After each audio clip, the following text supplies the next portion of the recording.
여러분 옆에 분에게 인사할까요? 예수님이 다시 살아나셨습니다. 축하합니다. 축하합니다. 축하합니다. 네. 아이들에게 물었어요. 왜 예수님이 너희들 대신 죽으셨어? 아빠가 대신 죽으면 안 돼? 엄마가 죽으면. 아니 목사님이 죽어주면 어떨까? 얘네들이 죄 때문에 죽었다는 건 엄마한테 들은 것 같아. 아빠 엄마한테 들어가지고 나의 죄 때문에 죽으셨어요 이렇게 얘기를 하는데 그 다른 분이 죽으면 안 되는 거야? 그렇게 막 이때 얘들이 이제 당황을 좀 하는 것 같아요. 결국은 설명을 들었죠. 여러분 예수님이 여러분을 위해서 죽으셨습니까? 네. 왜 예수님이어야 했습니까?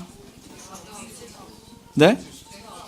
네. 예수님밖에는 자격이 없어요. 대신 죽어주려면 자격이 있어야지. 아무나 죽는다고 그럼 개죽음이죠.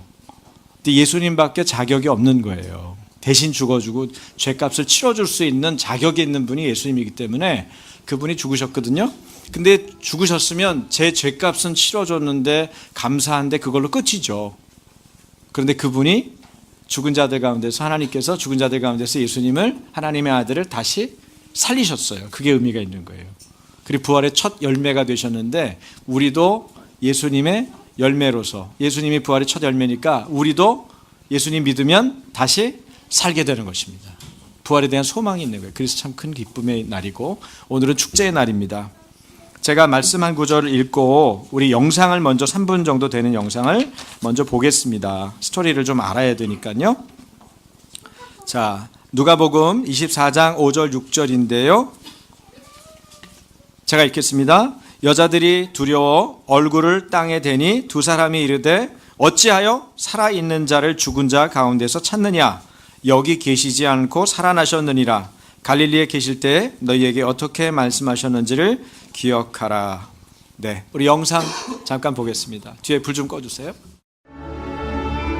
I know the reason I was born. God loved the world so much that He sent me. I came for this reason. I received so much love from God and from many others. Through His grace, I grew strong spiritually and physically. Also, my friend John baptized me.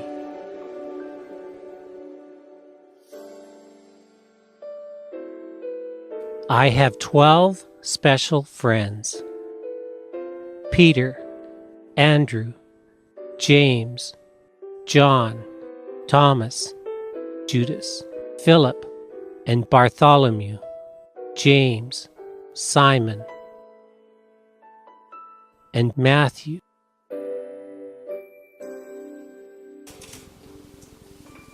These 12 friends and I 12명의 제자들과 went to 함께 different 이곳저곳을 places, 다니면서 and we gave glory to God. 예수님은 하나님께 영광을 돌렸어요. 중풍병자가 나았죠? 지붕을 뚫고 내렸는데 철로병 여인도 12회나 알았었는데 예수님 옷자락 만지고 깨끗이 나았어요. 여기 회당장 야이로의 딸인데 12살 먹은 딸이에요. 죽었다가 예수님이 살리셨어요. 그런데 로마의 병사들과 사람들은 예수님이 하나님께 영혼을 부탁하고 기도하는 사이에 예수님을 잡으러 겟세마네 동산에 왔죠. 하늘에 계신 아버지께 순종하려고 해요. 예수님이 기도합니다. 십자가를 지겠다고 하시는 예수님의 결단이죠. 로마 병사들이 예수님을 붙잡아가요. 예수님을 뺨을 때리고 모욕을 주면서, 근데 예수님이 붙잡혀가는 걸 보고 베드로는 예수님을 부인했죠. 예수님, 난 모른다. 난 누군지 잘 모른다. 그런 가운데서 예수님은 십자가에 못 박혀 돌아가셨어요. 고통스러운 시간에 내 영혼을 아버지 손에 부탁합니다. 그리고 다 이루었다. 예수님은 우리의 질병을 짊어지고 우리의 아픔을 대신 겪으셨어요. 그가 짓밟힌 것은 우리의 죄 때문이에요. 예수님이 맞으심으로 우리가 나음을 입었고 그가 상처를 입음으로 우리가 고침을 받았습니다.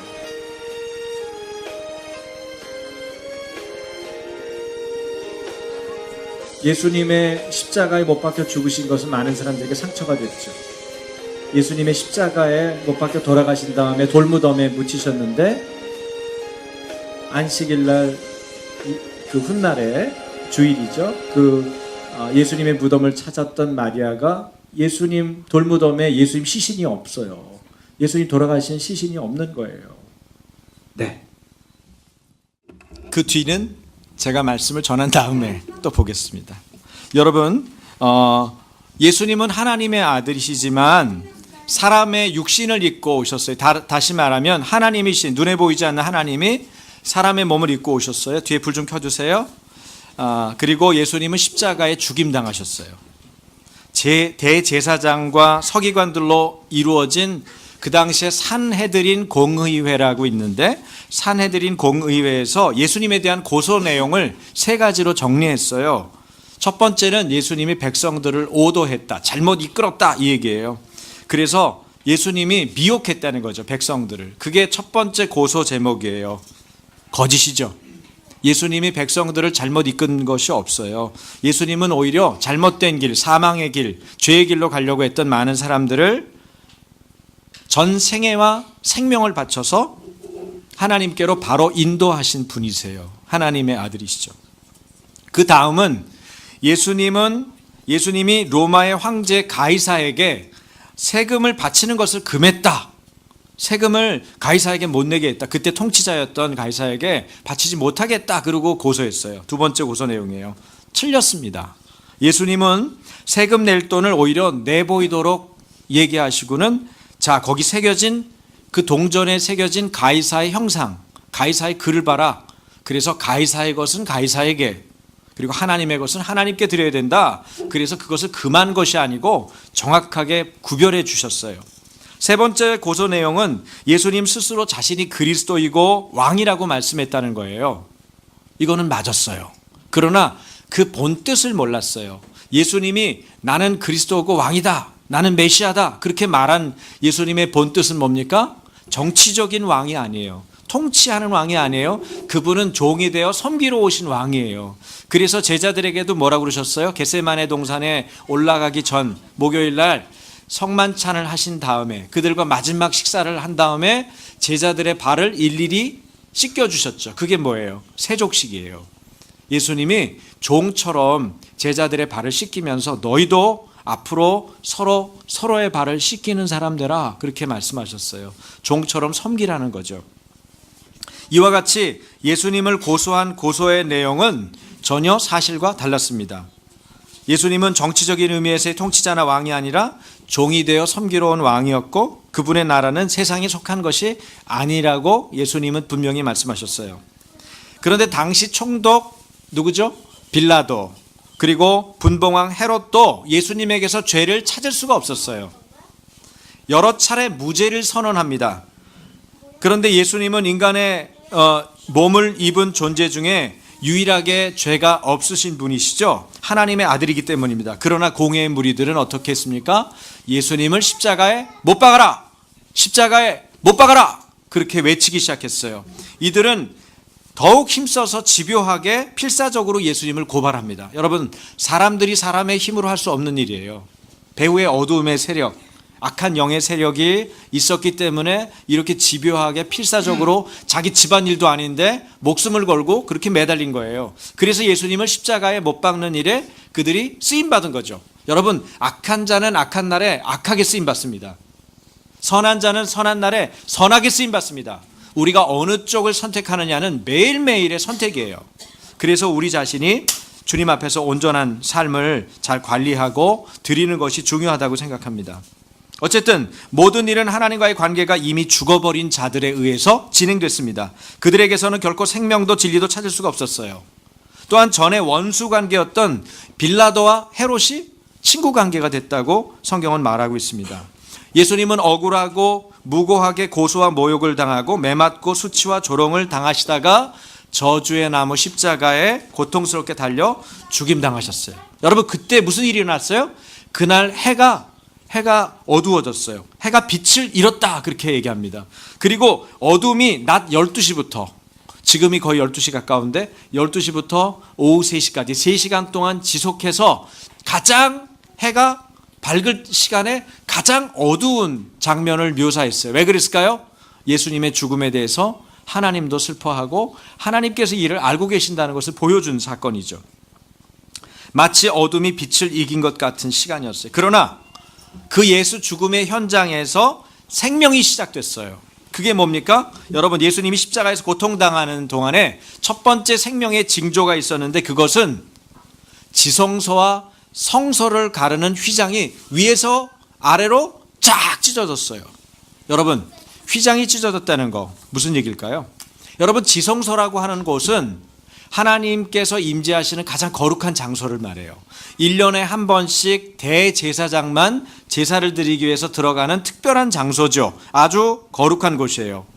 그런데 하나님이 임재하시는 이 거룩한 처소로 여겨져서 보통의 사람들에게 철저히 제한되어 있는 이 금지구역, 지성소와 그리고 제사를 드릴 수 있는 성소, 또 사람들이 드나들 수 있는 여러 성막 안에 여러 곳, 그곳에 이 사이에 뭐가 있었어요? 휘장이 있었어요. 휘장은요, 이쪽은 10m, 가로 10m, 위로는 2.5m. 자, 2.5m, 10m 되는 두꺼운 천막이 가려져 있는 거예요. 못 들어가는 거예요. 그런데 예수님이 십자가에 달려 돌아가실 때 어떤 일이 벌어졌다고요? 그 휘장이 위로부터 아래로 찢어진 거예요. 만약에 사람이 노력해서 사람의 힘으로 찢었다면은 양쪽에서 잡고 아래에서 찢었겠죠. 아래부터 위가 찢어졌겠죠. 누가 찢었다는 거예요? 성경도 말하고 있지만 하나님이 찢으신 거예요. 근데 그 휘장은 뭘 말하는 거예요? 히브리서의 말씀을 보면 예수님 자신을 말하는 거예요. 예수님이 몸을 찢으셔서 뭘 가능하게 했죠? 우리 믿는 자들과 하나님이 자유롭게 소통할 수 있는 길을 연 거예요. 할렐루야. 이것이 예수님의 십자가의 죽음을 통해서 하나님이 행하신 일입니다. 그래서 예수님의 피를 힘입으면 누구나 하나님의 임재로 나아갈 수 있는 생명으로 이끄는 길, 생명으로 들어가는 길을 통과할 수가 있고 들어갈 수가 있게 된 거예요. 예수님 십자가로 이제 우리는 양의 문이 되신 예수님을 통해서 하나님께 담대히 언제나 나아갈 수 있게 된 것입니다. 예수님이 치르신 십자가의 죽음은 하나님과 우리 사이에 막혀있는 죄의 담을 허물었습니다. 예수님이 죽임당하여 내가 죽음으로 치러야 할 죄값은 속량되었고, 하나님은 죽은 자들 가운데서 예수님을 다시 살리셔서 부활의 첫 열매가 되게 하셨습니다. 그렇기 때문에 우리는 사망에서 생명으로 주소지가 이전됐습니다. 왜냐하면 예수님을 더 이상 죽은 자들 가운데서 찾을 수가 없기 때문입니다. 예수님을 믿는 우리는 부활을 보장받고 사는 거죠. 사랑하는 여러분, 우리는 살아계신 예수님을 죽은 자들 가운데서 찾아서는 안 됩니다. 세상 가운데서 예수님을 찾을 수 없는 것들이 있어요. 죽은 자들입니다. 죽은 자들 가운데서는 결코 예수님을 찾을 수가 없습니다. 많은 사람들이 우리를 볼 때 우리 안에서 예수님을 찾을 수 있기를 주님의 이름으로 축원합니다. 우리는 살아있는 자, 새롭고 살아있는 그 길로 들어선 하나님의 사람들이기 때문입니다. 그분의 무덤은 비었고 예수님은 다시 살아나셨습니다. 예수님은 죽은 자 가운데서 다시 살아나셔서 오늘도 우리와 함께 계십니다. 성령으로 우리와 함께 계십니다. 할렐루야. 네, 우리 두 번째 영상 돌문이 열렸네 찬양과 함께 나오는데 함께 보겠습니다. 안식 후 첫날 새벽에 막달라 마리아는 예수님을 장사한 무덤에 향유를 가지고 갔습니다. 무덤을 막은 돌이 굴러간 것을 본 마리아가 무덤 속에 들어가 보니 예수님의 시체는 보이지 않고 예수님의 몸을 쌌던 세마포만 남아 있었습니다. 예수님의 시체가 없어져 근심하는 마리아에게 찬란한 옷을 입은 두 사람이 나타나 말했습니다. 어찌하여 사한 자를 죽은 자 가운데서 찾느냐? 그는 여기 계시지 않고 전에 너희에게 말씀하신 대로 다시 살아나셨느니라.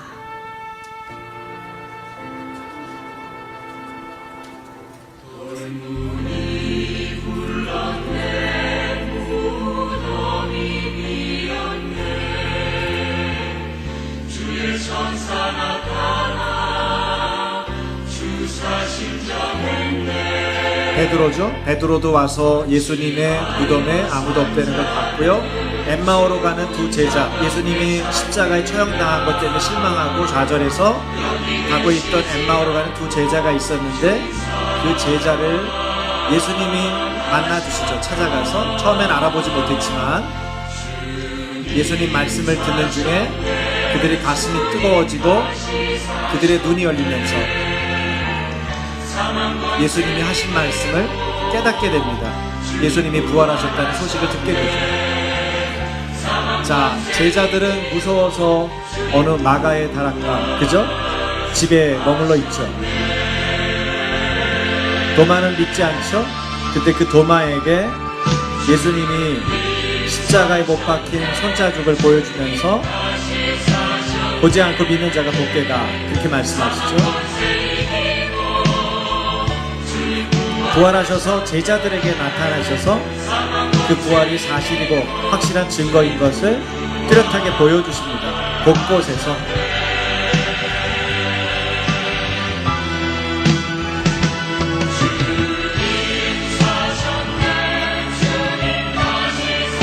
(500명이) 넘는 사람이 예수님의 부활을 실제로 목격했다고 성경은 기록하고 있죠.